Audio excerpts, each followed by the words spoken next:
Good morning.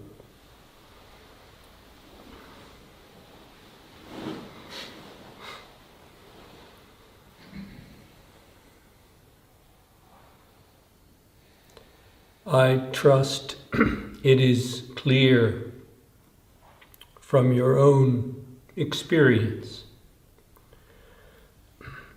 Holding on to, grasping on to some ideal state is a delusion.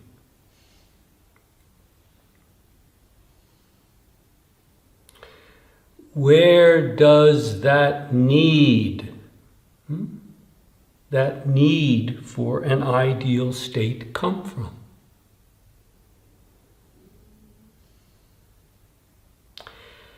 That very need has not come to its own end, has it?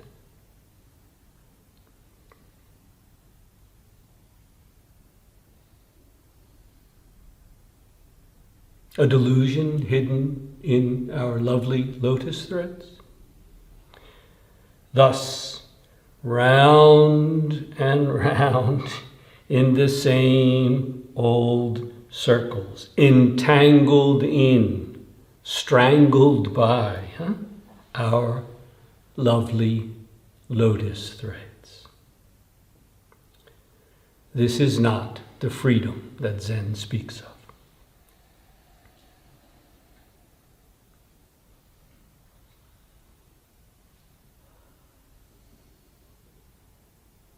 It is also a delusion to vainly try and convince ourselves that all is okay when it's not.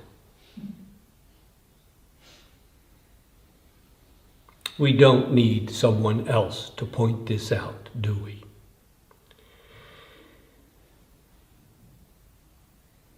If we humbly look, it's clear. It won't do. Trying to convince ourselves that everything is okay when it's not is not real practice.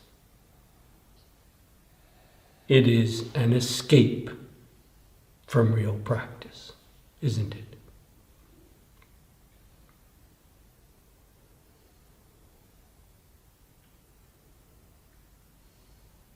See it through. Trying to think our way out of these delusions is itself a delusion. It only prolongs, extends, continues the delusive threads. This is the frustration of practice, more precisely, the frustration of not really practicing. Even if we are sitting in perfect zazen posture when we do it. Right here and now, there is not one thread of delusion, let alone enlightenment. Where does that come from? See it through.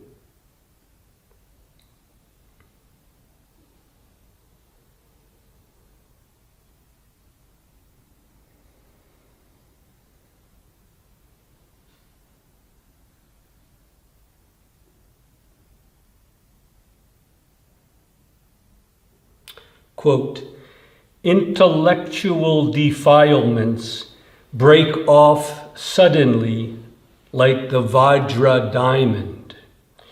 Emotional defilements are gradually severed or cut off, like lotus threads, end quote.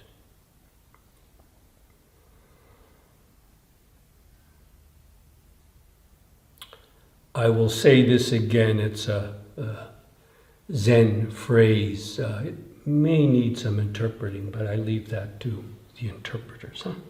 Quote, intellectual mental defilements, delusions, fixations. Intellectual defilements break off suddenly, immediately, like the vajra diamond. Emotional defilements are gradually severed, like the lotus threads. End quote. Is the statement clear? The words? The first I didn't understand. Intellektuelle Illusionen brechen plötzlich ab oder zusammen wie ein Vajra-Diamant. Ah, okay. Thank you. Okay? At least for the general meaning.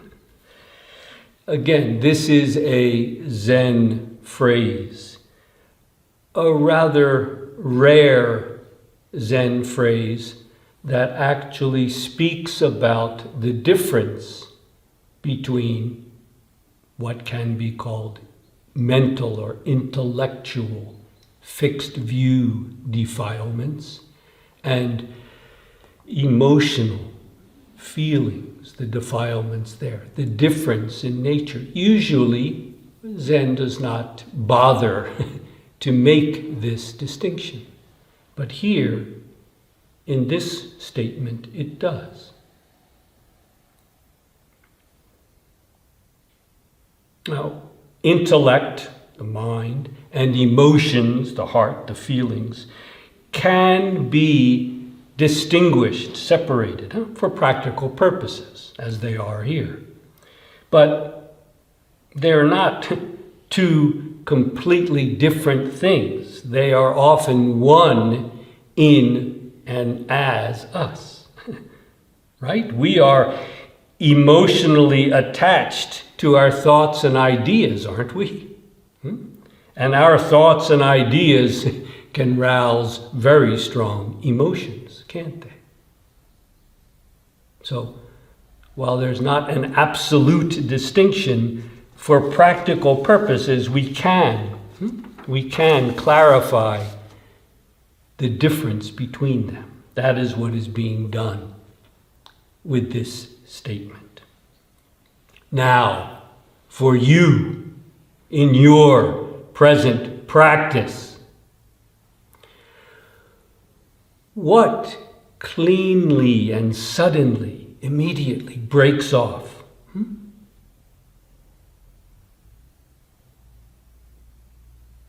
In your practice, when you suddenly realize something, what is it that suddenly falls off, breaks away? And what remains? Only gradually to dissolve through attentive, patient, and humble practice. If that's not clear, you see why the practice can be very frustrating and difficult. Keep your eye, your heart open. This is real practice.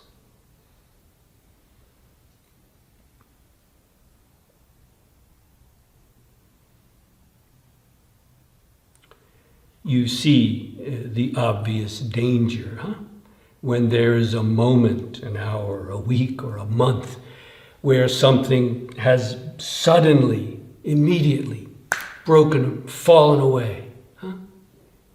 There's nothing to hold on to. There's no need to hold on to anything. Yikes! I got it! And then, after some time, you encounter someone you don't like, for example, and you find those old wheels starting to turn. Emotional, intellectual, it makes no difference. Does anyone know what I'm talking about? Hello? Well, where does that come from? And what do you do with it? Do you play the intellectual mind game of, oh yes, but somewhere back there I remember everything was empty, so this must be too. That doesn't help, does it? That's what we call adding delusion onto delusion. You must be humble and clear in the practice. What has broken off? See it. If it's broken off, there it is. What remains? What remains? A day later, a week later, a month later. Here, you see, this is real practice, not just some kind of slam, bam, thank you, ma'am, as we say one moment. Useless, less than useless. It becomes an impediment, a hindrance itself, you see.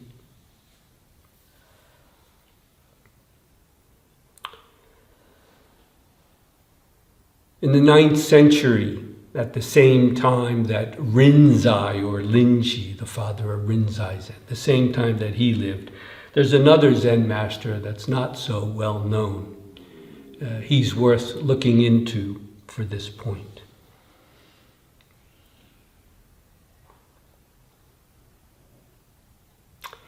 Once, one of his disciples named Yangshan asked the master is called Guishan.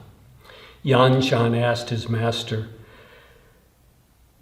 "How long have you been without defiling thoughts and emotions?" The same basic expression is being used here, huh? How long have you been without defiling discursive, delusive thoughts and emotions? In other words, how long have you been completely free of delusion? Well, as you know, in Pop Zen, they like to say, well, of course, this is an ideal, and we never really reach that, so we don't have to worry about it. But this is not even Buddhism, let alone Zen. The basis of Buddhism is awakening, which is freedom from all of that. Without that, there's no beginning. This is an important point to see. The relation between traditional Theravada Buddhism and the Zen Buddhism that we are practicing. You see, in earlier Buddhism, there are many schools, many kinds. This is a simple generalization. There are early schools of Buddhism that focus on jhana, very deep meditative states. But in general, the earlier forms of Buddhism tend to be very analytical and to take up every thought in the past, in the present, future, and to unbind it, so to speak, to see what it is made of, and then to release it. Every thought, every emotion, whether it's a good one, a bad one, or an indifferent one, what's called indifferent. So in a way, it's very, very analytical. It analyzes, and it's very, very specific. Every thought, every emotion, every memory, every hope, every expectation, we pick it apart to see, is there something real in there or not? This is a valuable and a valid practice. Clearly, Zen was a kind of reaction against that. In a sense, returning to the root. If we can make it clear at the root, then we don't have to go through this endless process, which itself can perhaps never reach a conclusion.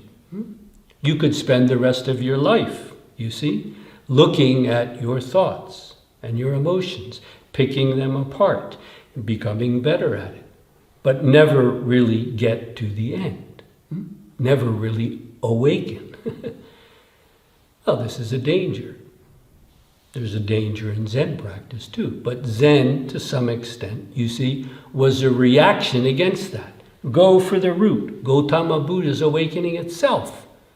Then, if there's stuff to work out, it can be worked out. But from here, this is the basic standpoint of Zen, and it developed for good reason. But the quote that I just gave is an interesting one, because here is one in the Zen tradition that is talking specifically about the end of all delusion. What, in a sense, earlier Buddhism aimed for, and Zen, in a sense, said, that very distinction must be undone. We go right for the root. We don't worry about the branches, as the common Zen expression is. Go for the root, the branches will grow of themselves. You see, there can be a danger here too. Again, to quote, the disciple Yanshan is asking his master Guishan, how long have you been without defiling thoughts and emotions? How does his master Guishan answer? What does he say? Robert, what does he say? Nope. No, he says 7 years. Consider well, Robert. Consider well, everyone. He said 7 years.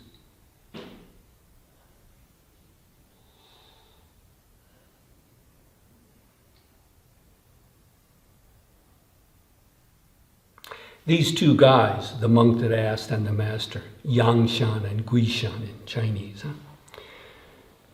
they're so famous in early Zen that they developed their own style. There are different schools of Zen. For example, Rinzai Zen or Soto Zen. This is one also called, in Japanese we call it the Gyozan school. Guishan was Gyo, pronounced Gyo, and Yangshan was pronounced I. So Gyozan, San. The Gyozan school of Zen. Very interesting. What is its character? What is the character of this Zen school? It was said to be friendly, informal, like father and son. We need only compare this with someone who lived at the same time, Rinzai or Lin Chi. He doesn't talk like that. How does Rinzai talk? For example, a classic statement from the record of Rinzai may need to be interpreted. Rinzai says, elsewhere the dead are cremated. Here I bury them alive right on the spot. Does that need to be? Anderswo werden die Toten eingeäschert. Hier begrabe ich sie lebendig direkt auf der Stelle. This is not friendly and informal like father and son. Of course, both are great Zen traditions, but it's valuable to savor, to taste deeply the difference that naturally arises.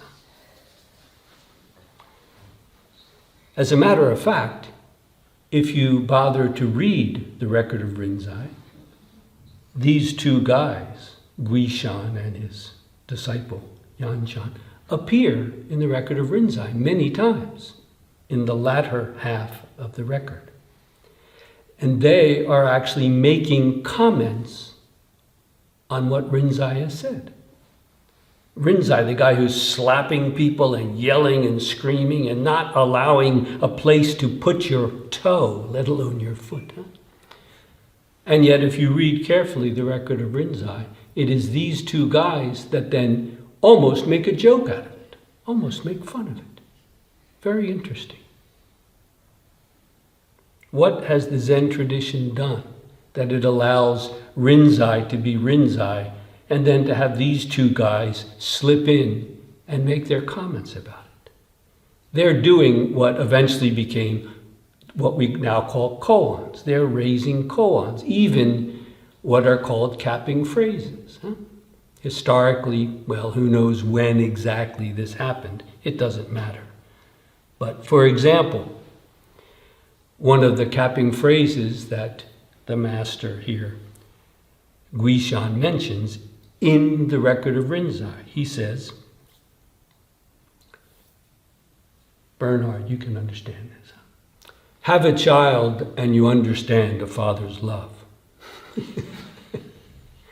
This has nothing to do with Buddhism or Zen. It was a common Chinese expression that the family would use. When we're children, it's hard to appreciate, but have a child, and you appreciate a father's love. This is the character of this school of Zen. There's a very famous phrase in the record of Rinzai, but if you read it carefully, again, it's actually Guishan, not Rinzai, who says it. Commenting on Rinzai, he says, realization equaling the masters diminishes it by half. Only surpassing realization continues this lineage. I'll say that again. Realization equaling the masters diminishes, cuts it in half. Only surpassing, going beyond that realization, continues this lineage.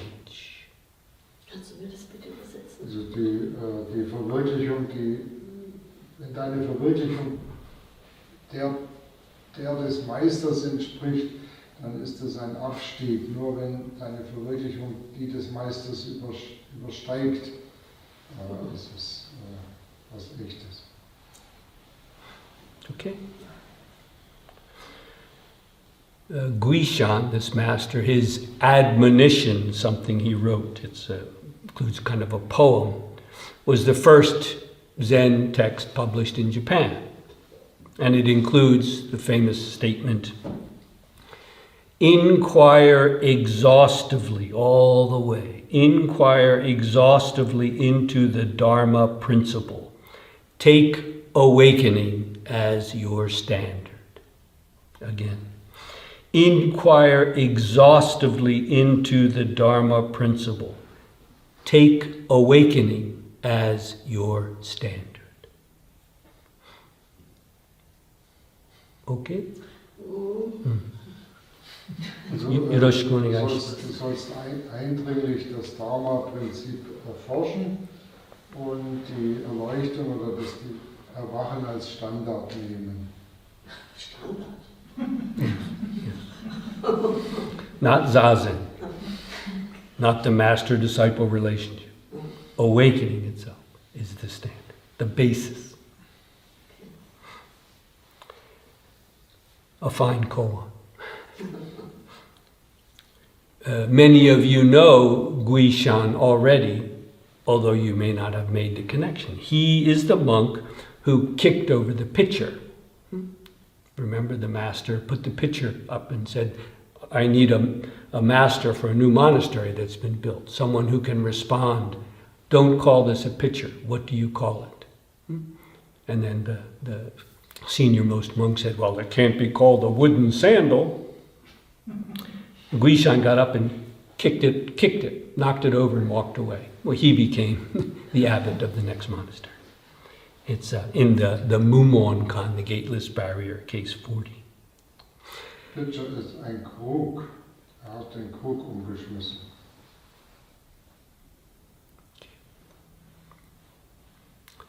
Again, as many of you know, some years after this event, a master refused to indulge one of his brilliant disciples.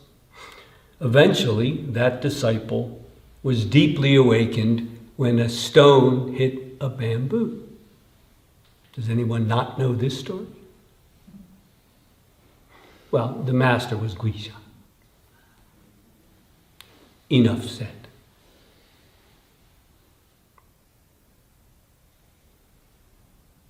But Robert, 7 years? 7 years? This is meant, of course, as encouragement, but if you don't take it right, it's not very encouraging, is it? He hasn't been without a delusive thought or emotion for 7 years? Shit, I'm still trying to enter samadhi. This is true encouragement. You must see what's being said. As a matter of fact, this story is so important that there are different versions. There's another version given in what's called Entangling Vines, a koan collection put together in Japan. There it says this: Guishan, the master, is asking, not the disciple Yanshan. Guishan, the master, says to his disciple Yanshan, how long have you been without defiling thoughts and emotions? The disciple Yanshan didn't answer, but instead asked Guishan. So here's where it picks up. Asked Guishan, his master, how many years has it been for you? You see the kind of relationship they have, huh? This is not Rinzai. You wouldn't have a chance to ask that question. Then, according to this text, Guishan, the master, says, already 7 years since this old monk, he speaks of himself, old monk, ended it. Again, already 7 years since this old monk has ended it. And you? And he returns again, asking us, how about you? Then the disciple Yanshan admits, with me, it still needs settling. It's hard to translate. It's still unruly, a bit out of control. It needs refining, something like that. Okay?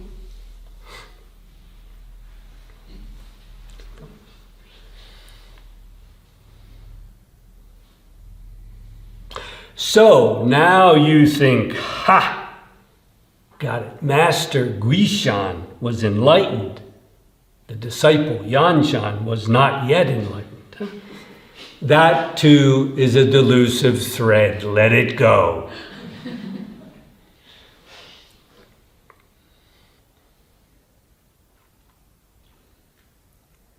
It may be easy for you to see that the master Guishan is right where he needs to be. But it's important to see that his disciple, Yanshan, is also right where he needs to be. Even more important, to realize that you and I, you and me, are right where we need to be. Our sincere practice, our humble gratitude, thanks, show the way from here.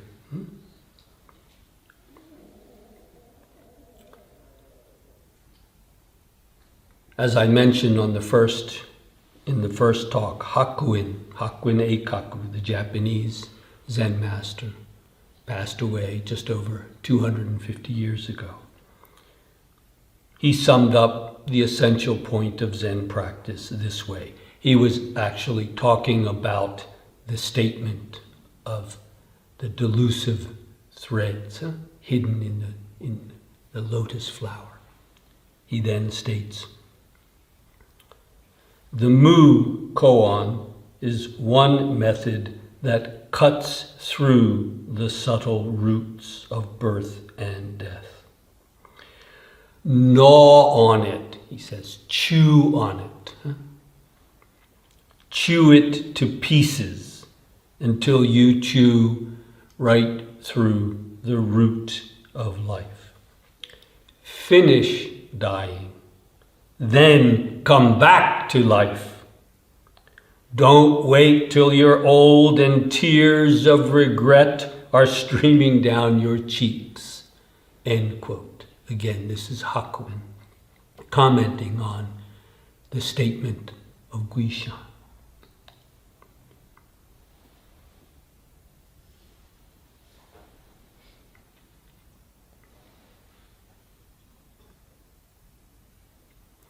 You may have noticed the statement, the other Zen statement about the intellectual defilements or delusions breaking off suddenly. The emotional defilements gradually are severed, like the lotus threads. It's using the same image, the lotus threads. It's actually said there as well.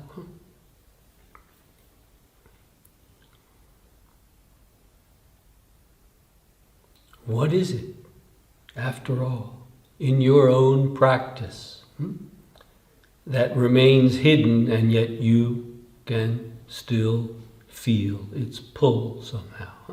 This is what must be made clear and released in actual practice.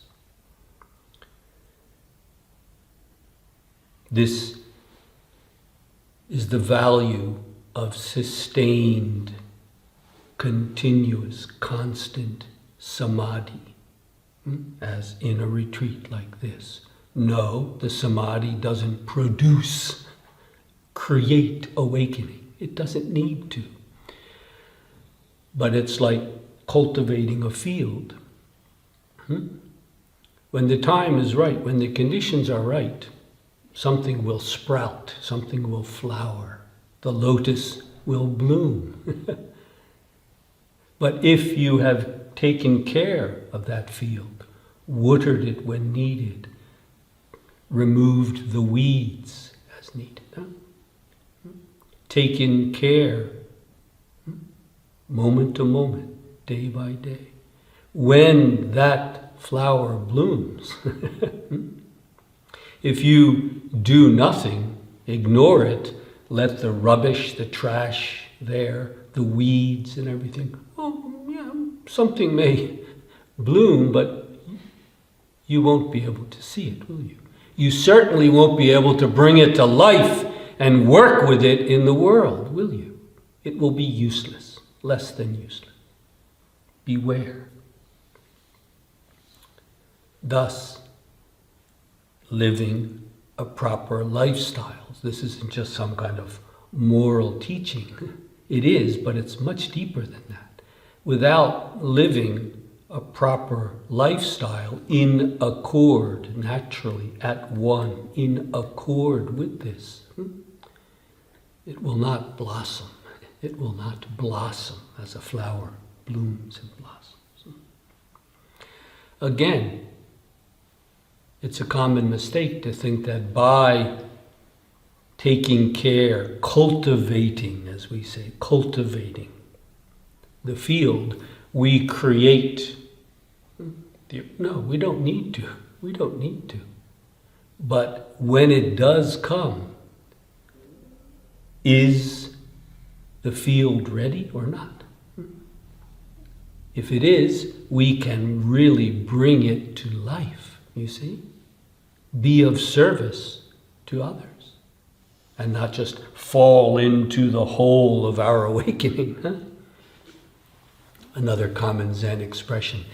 The clear-eyed man falls in the well. You understand? The clear-eyed man, the awakened person, he's the one that falls into the well. At night in China, there was always this danger of falling into the well where the water is. Well, of course, we think, the awakened person never falls into a well. They know where it is. They don't even have to look. They're enlightened, right? What a bunch of nonsense. So this statement points to that, especially if it's not a mature realization, if it hasn't been refined, if we haven't seen what remains and worked that through, well, then they say, it is the clear-eyed man, the one full of his own awakening, that's the one that falls in the well. You see? It's pretty obvious. Take care.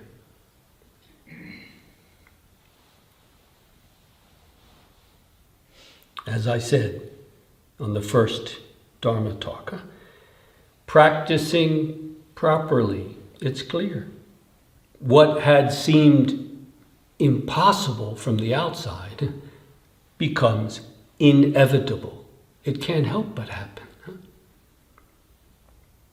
If not, humbly see how you are falling back into the delusive patterns, including the delusion that you are now free of delusion.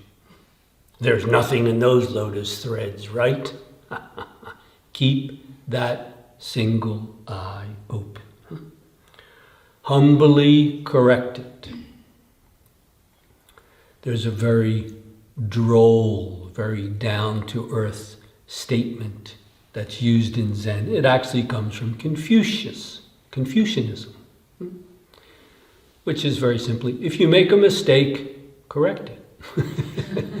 This is deep, this is profound. If you make a mistake, correct it. Well, this applies in Zen as well. This is real practice.